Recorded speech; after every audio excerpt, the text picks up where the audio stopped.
We want to assure Nigerians that more than ever before, that this committee, and by extension, the House of Representatives, is committed. NDDC Crisis House of Representatives Investigative Committee summons Minister of Niger Delta Affairs and Acting Managing Director of the Commission. This increasing importance of gold and demand for it, that is what has brought about the increase in the illegal activities of this miner. On special assignment, correspondent examines the expected gains of the presidential policy on gold mining. Plus, Nigeria Immigration Service arraigns 42 Nigerians for illegal migration. Good evening and welcome to the news at 9 on NTA. I am Juma Yusuf and we are live in Abuja. We hope you're keeping safe. Do not ignore all the safety rules. It's a women affair tonight. I have Jennifer Igwe in Lagos and Chineye Nwoye in Enugu. It's nice to have you join us. Expanding national identification coverage was a focus at a meeting as the Steering Committee for Nigeria's Digital Identity for Development of Ecosystem Project strategizes on achieving desired results. Olushe Adegbo reports that the online meeting was presided over by Secretary to the Government of the Federation, Boss Mustafa, who also doubles as the chairman of the Steering Committee. Its population continues to grow exponentially, with an estimated 200 million people already. With this comes the challenge of planning for development, hence the need for government to properly identify the people and plan towards making necessary provisions within available resources. This is a task before the National Identity Management Commission, NIMC, and the Steering Committee for the Nigeria Digital Identity for Development Ecosystem Project is set up to provide direction. Developing strategies may be one of the reasons for this meeting. We have set up different committees. We have also begun work on the legislative framework, which would eventually culminate by sending a bill to the National Assembly for promulgation into law. To provide for data protection and all other things. And that's what explains the robust nature of this particular committee. With a strategic roadmap in place, the Steering Committee's assignment has therefore been reduced by half. Next is the implementation stage. Boss Mustafa is calling on Nigerians to play their part by simply visiting the nearest NIMC offices to get registered and secure their national identification numbers. In Abuja, Olushe Adegbo, NTA News.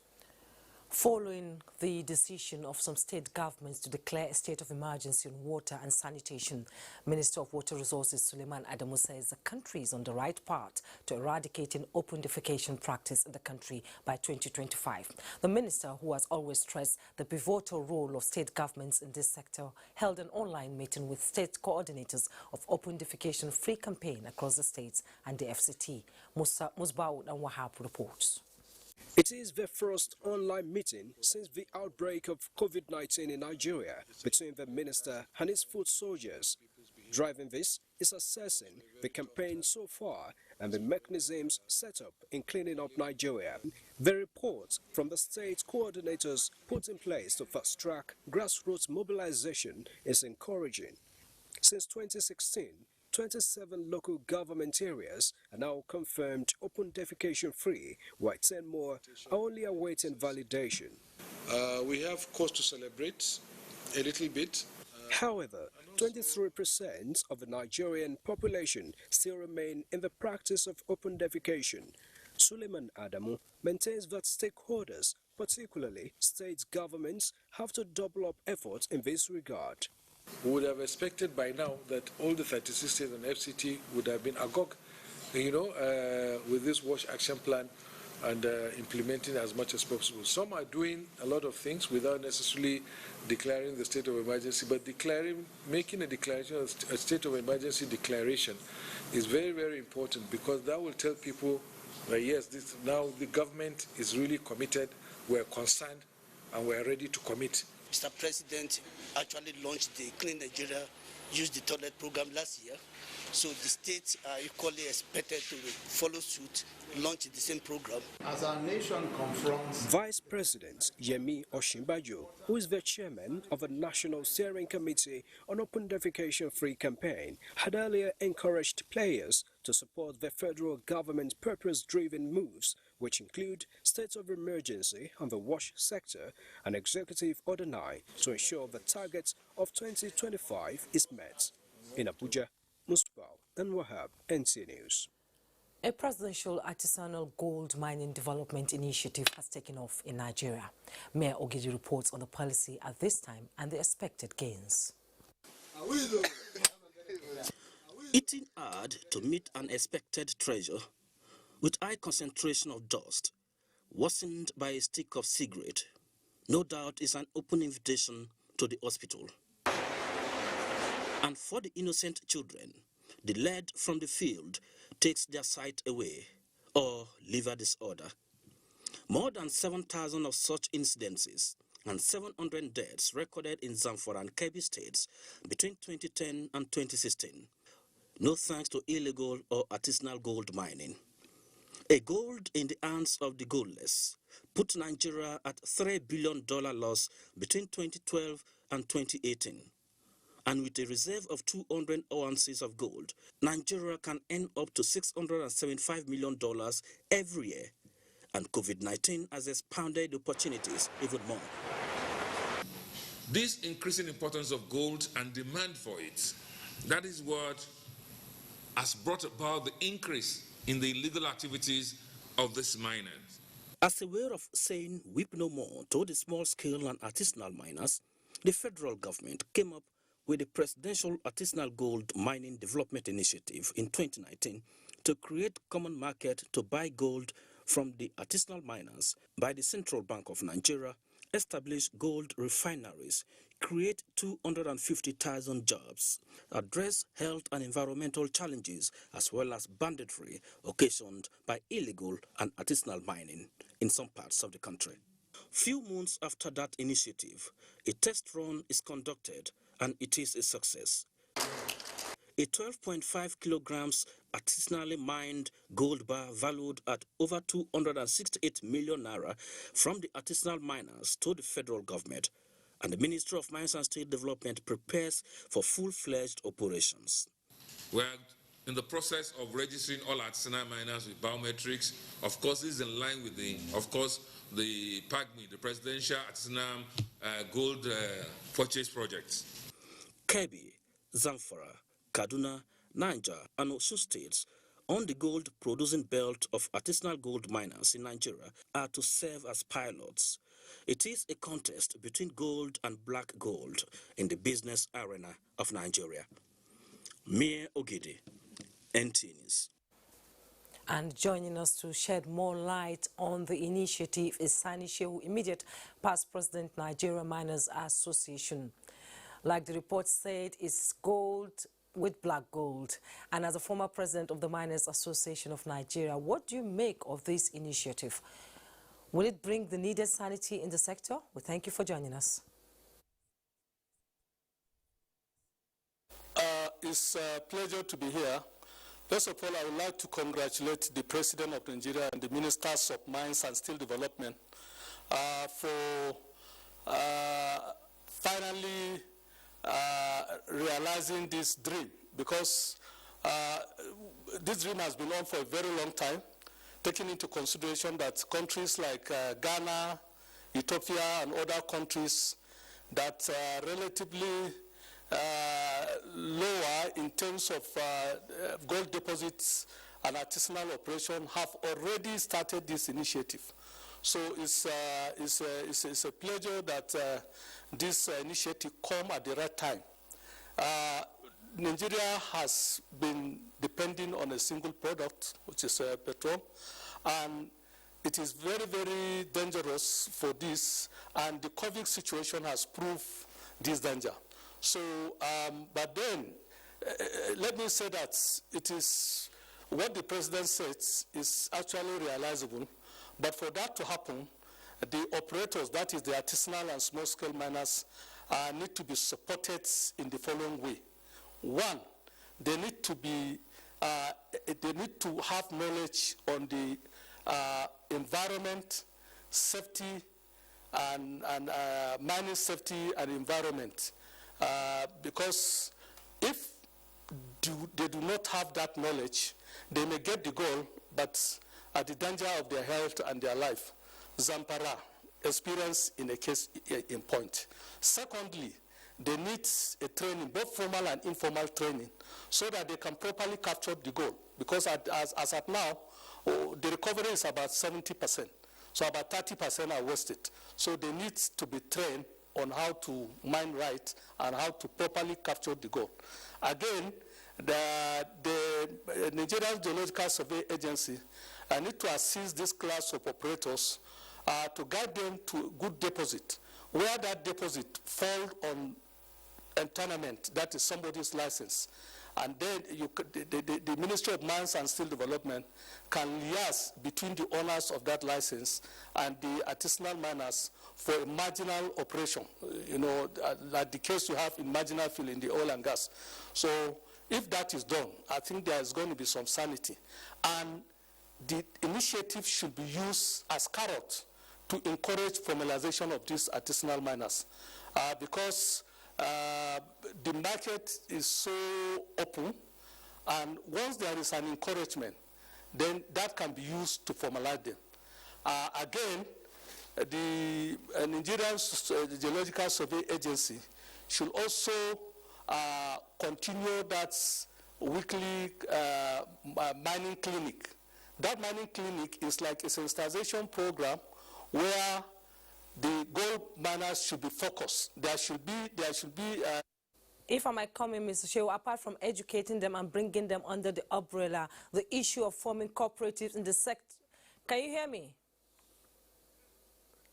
Yes, apart from educating them and bringing them under one umbrella, the issue of forming cooperatives in the sector for smooth operations has been a protracted one. And this initiative is also banking on this. So why is it so difficult to form cooperatives in the mining sector? Awareness and sensitization. Some thoughts by forming cooperative, they can be easily taxed. And my belief is this: cooperation is about formalization, not about taxation. So if they are fully sensitized, using the traditional rulers, using associations, using the youth leaders in the different mining community, I think they will get it right. But it is very important for them to be formed into cooperative, because that's the starting point of formalization. Once the cooperative is formed, they will have leadership, they will be visible, and if there is any intervention or assistance, it can be made through the leadership of that cooperatives. So cooperative is very sensitive in this formalization process. Let's talk about measures now. What are some of the measures in terms of strict enforcement of mining guidelines to avoid the initiative being hijacked by foreign illegal miners, as it has been going on for some time now?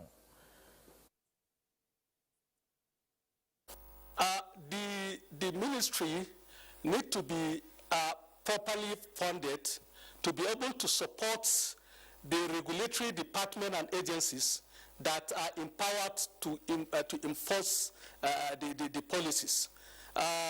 You agree with me that some of the state mines office have only one vehicle. Some may not even have, not until recently. So, and the Nigerian mines field are so vast. Under ideal situation, each state should have about 5 operation vehicles. They should be supported properly.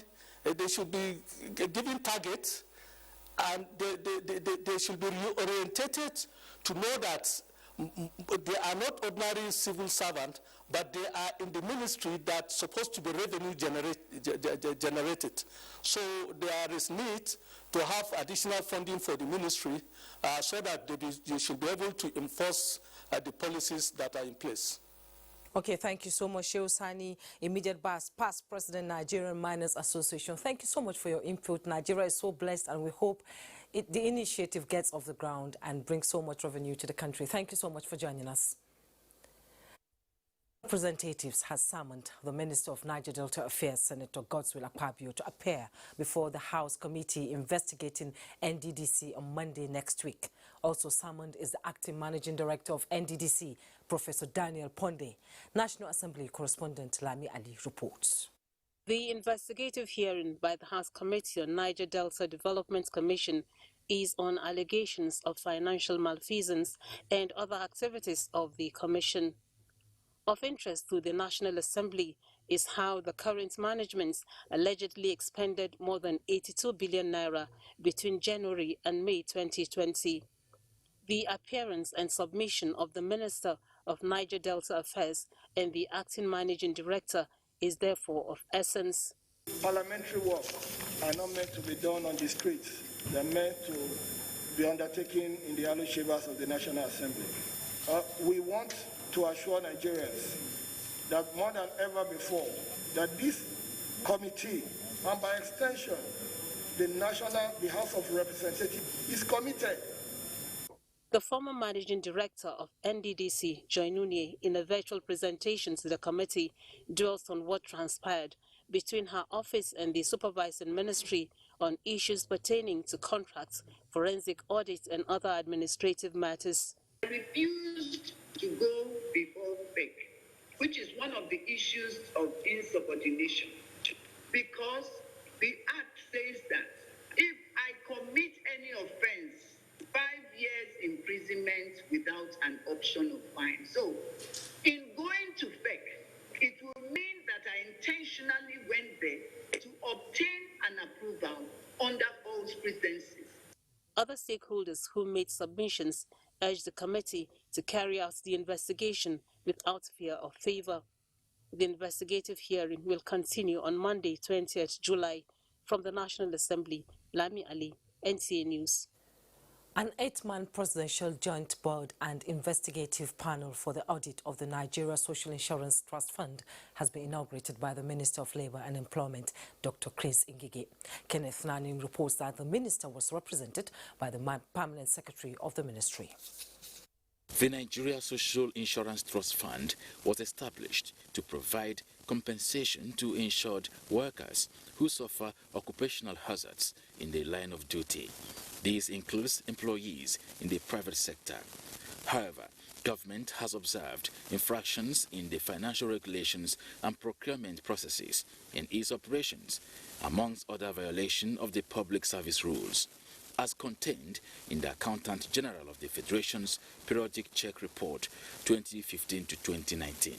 To check these irregularities, the Minister of Labour and Employment, represented by the Permanent Secretary, inaugurated an 8-man investigative panel to audit financial operations of the trust fund. To look into all the infractions of the Procurement Act and financial regulations raised by the Accountant General of the Federation, to look into some issues above raised in the 2018-2019 budget performance utilization in the procurement. That we will do our duty justly, we will do it with the fear of God, and we will do it in a manner that nobody will be cheated. The Presidential Joint Board and Audit Investigation Panel has 3 weeks to deliver on the national assignment. Kenneth Nanim, NTA News.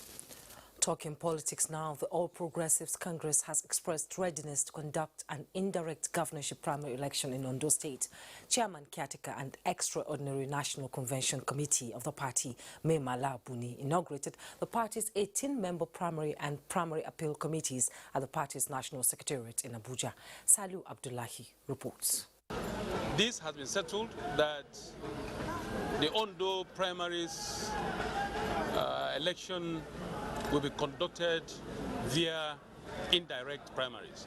This statement by the chairman of APC Ondo Governorship Primary Election Committee, Governor of Kogi State, Yahaya Bello, has finally laid to rest speculation and agitations on the mode of primary to adopt. The Caretaker and Extraordinary National Convention Committee of the party, he says, has laid foundation to ensure a hitch-free exercise through a reconciliation committee that has since commenced work. It is not within the purview of contestants to choose rules of engagement. We follow laid down rules and regulations of the party. As a member, we should abide by the rules and regulations. Chairman Caretaker and Extraordinary National Convention Committee, Maimala Buni, reaffirmed his intention to restore unity, equity, peace and fair play in administering the APC. And as loyal party members, we expect you to accept the outcome of the primary in good faith. You should have control over your supporters against any act that is detrimental to the success of the exercise and of breach to peace. The two committees have 9 members each. 12 aspirants have been cleared by APC to participate in the Ondo governorship primary scheduled to hold on the 20th July 2020. In Abuja, Salihu Abdullahi, NTA News. This is NTA Network News. More reports when we return. Don't go away. You see, as I did.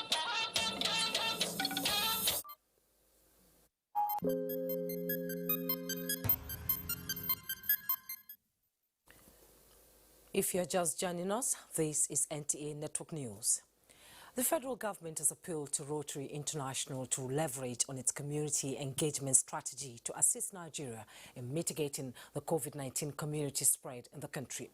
Information and Culture Minister Lai Mohammed made the appeal when he granted audience to the newly elected governor of Rotary International District 9125 in Abuja. Anthony Fosun reports. Known globally for its community service and the promotion of peace, the Information and Culture Minister, Lai Mohammed, said Rotary Club is therefore relevant today in the midst of the present raging pandemic in history, pointing out that as at the moment, the COVID-19 pandemic has affected about 14 million people globally with over 592 deaths. Nigeria has a total of 34,854 cases and 796 deaths as at Friday morning. Therefore, it will need every support and assistance. As the federal government, through the Presidential Task Force on COVID-19, has continued to battle the pandemic, but with a conviction that it cannot do it alone. Specifically, the Rotary can help in setting up sample collection centers across the country to increase the number of tests, which is a crucial step in our trace, test, isolate, and treat strategy. Today, we have increased the number of laboratories for COVID-19 tests from just 2 in January this year to 40. And we are ready to test as many Nigerians as possible in order to curtail the spread of the virus. On Nigeria's polio-free status, I make this appeal because of Rotary's great role in the recent eradication of polio in Nigeria. The newly elected governor of Rotary International District 9125, Jumoke Bamiboye, expressed gratitude to the minister and assured that Rotary International District 9125 will energize a robust relationship with the federal government through the Federal Ministry of Information and Culture to promote, among other things, Nigeria's rich culture and heritage. In Abuja, Anthony Fosun, NTA News. Now for the latest on NCDC and global updates. Global cases of coronavirus has surpassed 14 million as India becomes the 3rd country in the world to record more than 1 million infections from the virus. Joyce Ometu brings us development on the health crisis.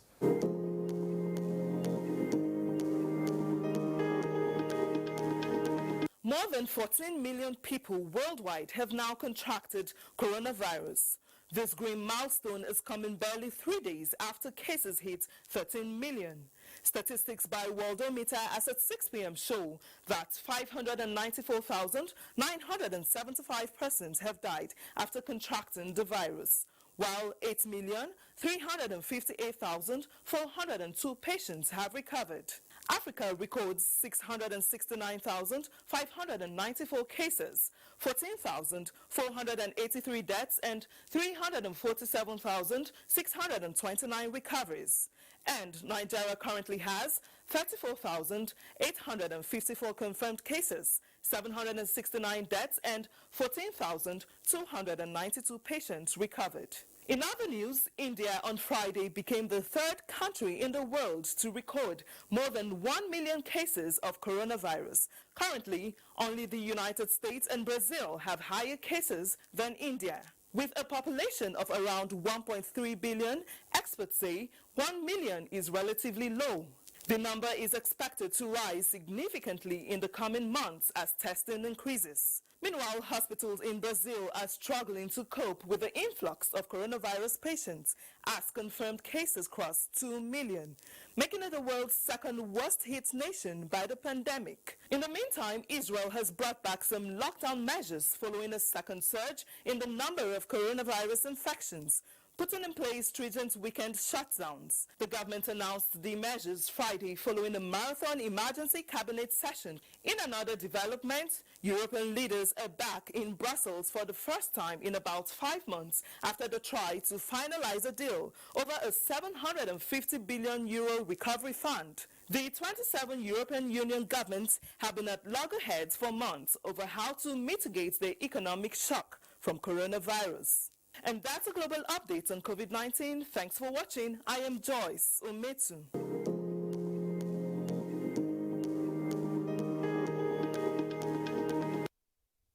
Thank you, Joyce. And now to other matters. The Chief Judge of the Federal High Court of Nigeria, Justice Jones Oho, has gone on 2-week self-isolation following a confirmed case of COVID-19 among his official aides. The Chief Judge has ordered some key staff in his office to do the same, pending the outcome of his test result and that of his family members, as well as close aides. While he urged the staff of the court to go about their lawful duties, the Chief Judge encouraged strict compliance to the precautionary medical protocols issued by national and international health authorities to curb the spread of COVID-19. The National Assembly Service Commission at an emergency meeting approved the appointments of top management officers in the service. This is in pursuant to its mandate as provided in the National Assembly Service Act 2014 as amended. They are to act or hold offices of clerk to the National Assembly, deputy clerk, Clerk of the Senate and House of Representatives, Deputy Clerk of the Senate and House of Representatives, Secretaries to the Directorates and other offices that shall be created by the Commission. All appointments are with immediate effect. The President of the Community Court of ECOWAS, Justice Edward Amoako Asante, and the Vice Justice Berry Quatara have been re-elected for a second term of 2 years by their peers. The election was conducted by the 5 judges of the court. Justice Asante, in his reaction, commended his colleagues for the confidence reposed in them and pledged to use the second term to consolidate on the achievements recorded by improving on the functioning of the court and delivery of its mandate. The 5 justices of the court include Justice Edward Asante from Ghana, Berry Ouattara from Cote d'Ivoire, Dupe Atoke from Nigeria, Kekura Bangura from Sierra Leone, and Juneria Moreira Costa from Cape Verde. Now talking security, Governor Bello Muhammad of Zamfara State has emphasized the need for enhanced synergy and inter-agency collaboration in the state government's renewed commitment to end banditry and other related crimes in the state. The governor, who made the remarks while receiving a powerful delegation of heads of security agencies led by the Inspector General of Police, Muhammad Adamu, at Government House Gusau, described Zamfara State as the epicenter of the banditry in the country. Haliru Muhammad has more.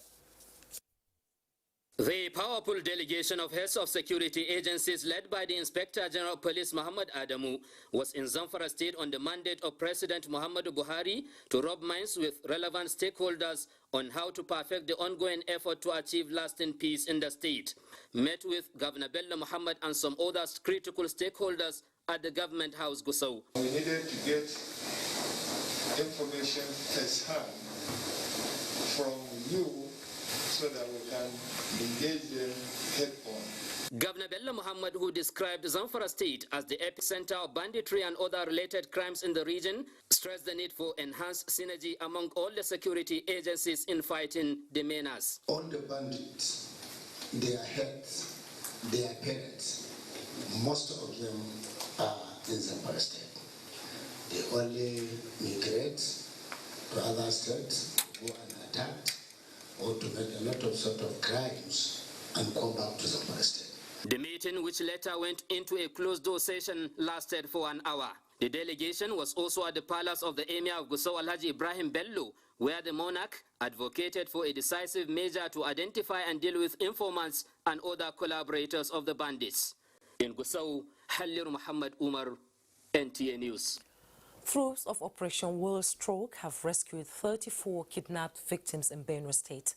A statement by the Coordinator of Defense Media Operations, Major General John NTA, indicates that the victims were rescued in a raid operation on the criminals' hideout in local government area of Benue State, sequel to intelligence report on the activities of the kidnappers in the area. General NTA notes that several arms were recovered from the encounter, while 2 suspected kidnappers were arrested. The Nigerian Navy has inaugurated a 14-room ratings accommodation built by Ministry of Defense as part of efforts towards improving the welfare of the naval personnel in Efron, Delta State. Rear Admiral Saidu Garba, who represented the Chief of Naval Staff, applauded the Minister of Defense for completing the project. This, according to him, will go a long way in solving accommodation problems faced by personnel.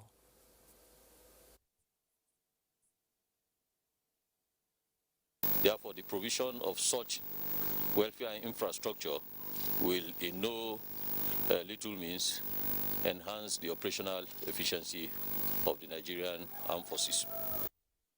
Soliciting more support in the areas of modernization and infrastructural development and training facilitation, Rear Admiral Garba says the Navy will continue to cooperate with the Ministry of Defense for national development. Nigerian Air Force will continue to strive towards realistic training consistent with operational challenges in the aviation industry and its combat operations. Commandant Nigerian Air Force Institute of Technology, Kaduna, Air Vice Marshal Olayinka Olabisi stated this during the graduation of another set of instructor pilots at the institute. Major Ma Adamu reports. Same year.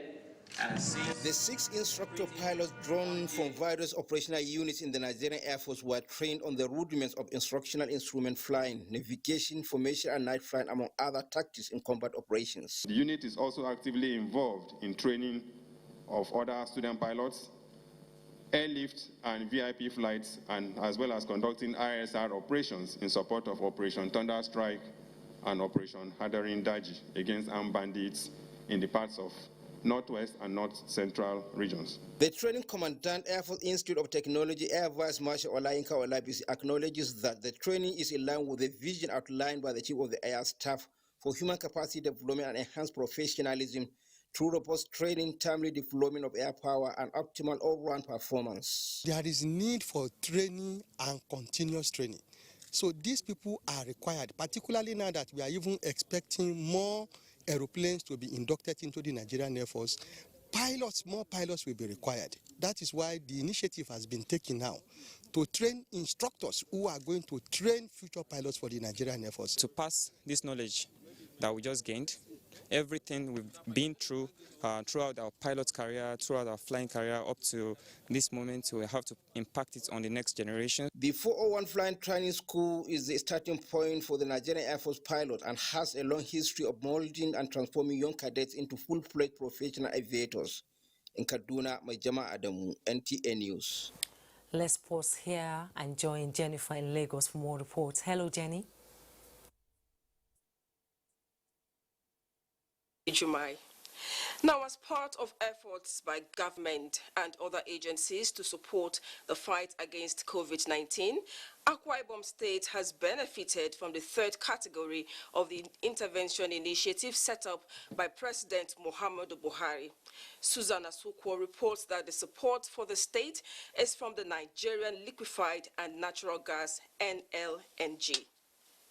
The intervention initiative, which covers provision of medical consumables, delivery of medical infrastructure, among others, by the major oil companies across all sectors, is to support the fight against coronavirus pandemic. Represented by his deputy Moses Ekpo, Akwa Ibom State's governor appreciated the effort and donations made by corporate organizations and public-spirited individuals to support the fight against COVID-19 in the state. I want to thank all of you again for the support and generous contribution that you are making to Akwa Ibom State in support of our effort to contain Minister of State, Petroleum Resources, Timi Silva, noted that COVID-19 came with tales of disaster which affected every facet of the economy. And the oil sector, being the core of the nation's economy, thought it wise to be at the forefront of finding solutions to the attack on the economy, hence the reason for the intervention initiative by the oil and gas sector. Akwa Ibom was specially chosen for the intervention because the president feels that peaceful states, peaceful communities, especially in the Niger Delta, should be compensated. Managing Director of the Nigerian Liquefied and Natural Gas, who was represented by the General Manager, External Relations and Sustainable Development, Mrs. Ayono Fatai Williams, said the donations by the NLNG signifies the company's determination to stand with the government of Akwa Ibom State at these trying times to fight the virus. Nigeria LNG has intervened in the oil industry fund to the tune of $1.25 million, and this is to be shared across many states in the Federation in the donation of medical equipment, PPEs, and palliatives in some of the states. The items donated by the NLNG to the state government include a ventilator, patient monitors, hematology analyzer, spray machines, respirator surgical mask, among others. In Uyo, Susan Asukwo, NTA News. And on economic matters, for the country to translate its economic viability into wealth, private organizations and associations must be ready to support and generate actions on government initiatives in driving the non-oil sector. The National Institute of Marketing of Nigeria made the call at its 10th annual general meeting, where the 2020 Code for Professional Practice was adopted. Michael Olaleye reports.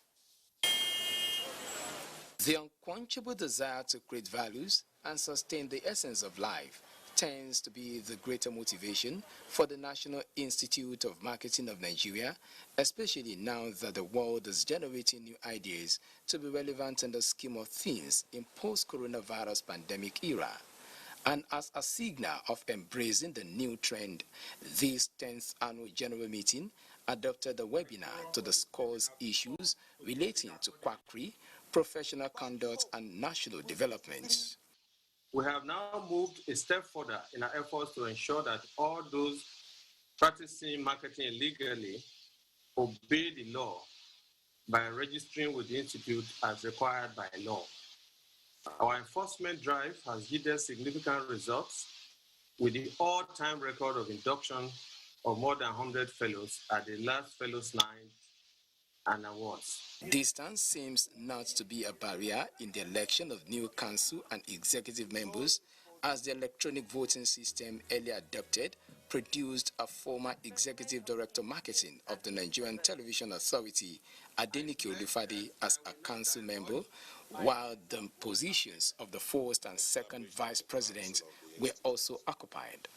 And for all that we do, we believe that we'll have a growth in our institute. The next time we come together, there will be all manner of successes recorded.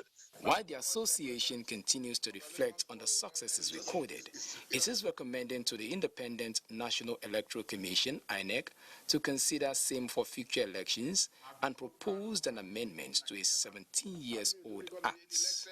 In Lagos, Michael Olale, NTA News. We'll still have more on the news, but time for a break. Stay tuned. Thanks for rejoining us.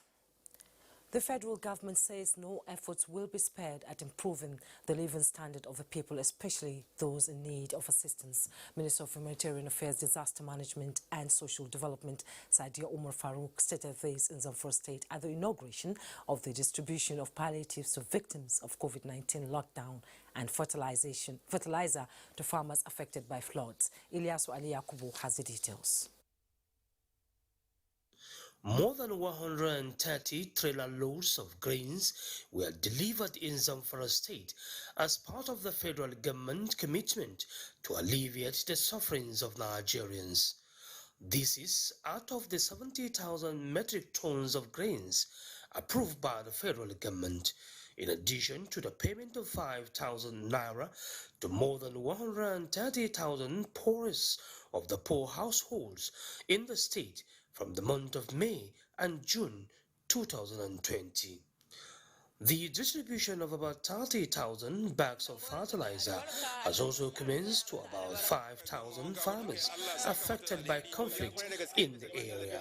I was very pleased to have this gesture of the federal government. It is the concern of the federal government that all disruptions occasioned by banditry are brought to an end, and the people of Zamfara State peacefully settle down to continue with their legitimate activities. Governor Bello Matowalle of Zamfara State thanked the federal government for the support and promised equal distribution of the items. We have been making effort to provide gainful opportunity for our youth. We are aware that most of our youth are forced into acts of enmity to our state security and drug abuse because of poverty and lack of engagement in any activity that will earn them a livelihood. Director General of NEMA, Air Vice Marshal Muhammadu Muhammad said the agency will work hand in hand with the State Emergency Management Agency to ensure door-to-door distribution of the items to the beneficiaries. From Gusau in Zamfara State, Ilyasu Ali Yakubu, NTA News. You're watching the news on NTA, and Chineye in our Enugu Network Center has reports from that axis. Hello, Chineye. Hello, Jumei. Good evening and welcome to Enugu. As the coronavirus pandemic lingers with its attendant hardship on the people, the Enugu state government has continued to distribute palliatives to the needy in the state. Bags of different food items have been donated by the government to the 17 local government areas in the state for distribution to people living with disabilities in the areas. Susan Eze has details. Thankful to the people of the state and donors who have been supporting the government in the fight against coronavirus, the governor, represented by the Deputy Cecilia Ezilo, restated government's commitment to the fight and to the welfare of all segments of the society. People living with disabilities, she said, are part of society and are also bearing the brunt of the pandemic, hence government's decision to reach out to them through the local government authorities. This group should be given special attention. They are brothers and sisters, but they need special care. I'm pleading with the local government chairman and their representatives to please make sure that these items are shared properly so that we'll be able to achieve our goal. On behalf of other representatives of the 17 local government areas, Deputy Chairman, Enugu East Local Government, Ogwejofor Anike, promised that the items will reach the target beneficiaries. We are assuring you that all those items, we are going to distribute it to those disabled in the state without any favor. Each of the bags contain assorted food items like rice, beans, noodles, and pastries. In Enugu, Susan Eze, NTA News. And that is our bit from here. Jumei is back to you in Abuja for more on the network news. Good evening. Thank you so much, Chine. A federal high court in Katsina has sentenced 12 out of 42 Nigerians arraigned by the Nigeria Immigration Service for illegal entry into Niger Republic en route to Europe. A statement by the Nigeria Immigration Service Public Relations Officer, DCI Sunday James, indicates that Justice Hadiza Shagari ruled that the accused should either pay 50,000 fine each or be remanded in prison for 3 months. The accused, aged between 18 and 35, evaded immigration clearance and crossed the border into Niger Republic. The remaining 30 offenders will soon be arraigned in court upon completion of charges against them. The service therefore advises travelers to always present themselves to immigration officials for examination whether they are traveling out or returning to the country in line with Section 15, subsection 1A and B of the Immigration Act 2015. President Muhammadu Buhari has expressed delight at the news of appointment of Professor Charles Ebo from Anambra State as Vice-Chancellor of Leeds Trinity University, United Kingdom. President Buhari felicitated with the academic, who is the first black person appointed healthman of a ranked university in the UK, urging him to continue to proudly hold the flag of Nigeria high in all his endeavors in the elevated position. The president notes that Professor Ebo, a former quantity surveyor with 12 books and over 350 publications to his credit, is a worthy example of an industrious Nigerian whom the younger generation should adopt as a role model. President Muhammadu Buhari expresses confidence that he would build on the strong foundations laid by his predecessors at the university, where he is also an alumnus. The Chairman, Chief Executive Officer, Nigerians in Diaspora Commission, Abike Dabiri Erewa, has congratulated Professor Charles Ebo on his recent appointment as the Vice-Chancellor of Leeds Trinity University, East London, United Kingdom. A statement issued by Gabriel Odu of the Media, Public Relations and Protocol Unit of the Commission says the appointment is a further testimony of the resilience, determination and dedication of Nigerians to excel in their chosen careers anywhere in the world. The statement also says the Nigerians in Diaspora Commission and the good people of Nigeria are proud of his achievements.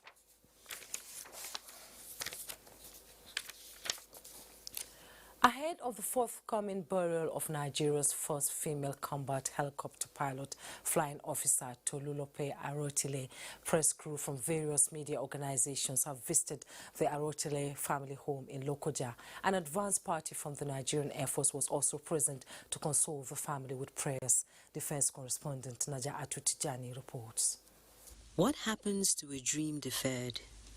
The eternal words of Langston Hughes echo on the road to the Arotile family home in Lokoja. Then a wait ensues as one of the family members, an elder sister of the late Tolulope, begs to be let off any interviews. I'm standing in front of the Arotile residence, the family home in Lokoja, where a NAF delegation is currently holding prayers for the family, unwilling to come out for interviews or even receive the press at this time because of what the family says have been distortions on social media concerning the death of their beloved daughter and sister in what can be described as a freak accident. Footage obtained from the Nigerian Air Force, however, shows an advance party from the Nigerian Air Force paying respects to the family. Meanwhile, the remains of late flying officer Tolulope Arotile Falcon 21, who died on 14 July 2020, will be laid to rest with full military honors at the National Military Cemetery in Abuja on 23 July 2020. Naja Atutijani, NTA News. The death has also been announced of Alhaji Abdulrazak Saliu, a former member of the Board of Directors of the Force of Nigeria. Abdulrazak passed on July 17, 2020 after a brief illness and has been buried in Abuja according to Islamic rites. He was a graduate of mass communication from the Bayero University, Kano. He's survived by a wife and 4 children. And here is a public service announcement from NTA.